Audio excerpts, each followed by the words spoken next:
Magandang araw. Ako si Prince Angeles at welcome sa FIRO, madaldal na estudyante ng DLSU. At sa maikling talakayan natin ngayon, pag-uusapan natin ang aking mga nahinuwa mula sa mga nagdaang paksa at sasabihin ko rin pa paano ito nauugnay sa isa't isa. Kaya tara na. Lahat ng mga paksang natalakay ay may kinalaman sa media at sa makabagong teknolohiya. Marahil ang mga natalakay gaya ng panitikan, makabagong teknolohiya at literacy na kakibat nito, mga plataporma ang social media at mainstream media ay may uugnay sa wikang Filipino.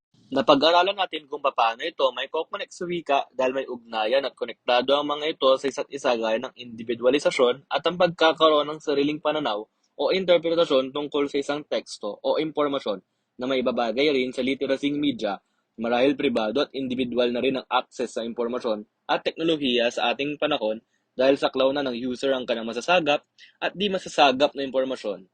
Napapersonalize na rin ng user ang lahat. Isang halimbawa ang wika at mga mechanics nito sa iba't ibang aplikasyon. Maiuugnay rin ng social media sa mga ito sa paksang pagiging politikal na arena ng social media dahil gaya ng mga naunang nabanggit, may kakayahan ng isang individual na ihayag at piliin ang ganyang mga pananaw, mga sinusuportahan at kinokontra, at ang pinakamahalaga, ang kanyang mensaheng nais iparating. Hawak niya na rin ang impormasyon o content na nais niyang matanggap. May kanya-kanya na tayong access na siyang dulot ng privatisasyon ng teknolohiya na siyang nagbibigay ng boses sa mga gumagamit nito upang maglabas ng saloobin patungo sa isang isyung panlipunan. At sa pag-uugnay naman ng aking punto sa pagpapalit koda, ang pagpapalit ng wika base sa kung sino ang target na audience ito at kung ano ang wika na kanilang ginagamit o nakasanayan ay siyang magandang halimbawa ng konsepto ng kanya-kanya tayong interpretasyon o individualisasyon dahil sa pagpapalit ng koda, mas naintindihan natin kung ano man ang nais ipahiwatig ng isang mensahe sa kahit ano pa mang pamamaraan gaya ng halimbawa sa pagtatalakay na ang pelikula. Bilang Pilipino na marami nagbubukod tanging pangkat etnolinguistiko sa bansa at mga taong may iba't ibang kultura na isang salik ang wika rito.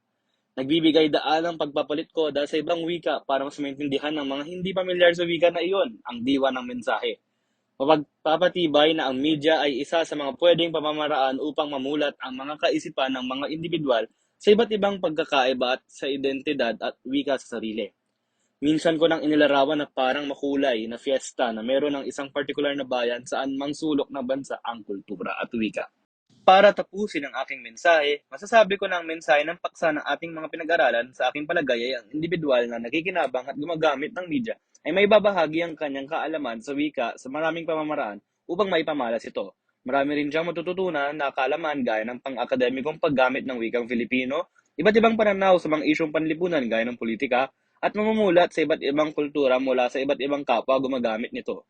Maraming salamat sa pakikinig, naway klaro ang aking pagtalakay. Muli, ito ang FIRO, madaldal na estudyante ng DLSU.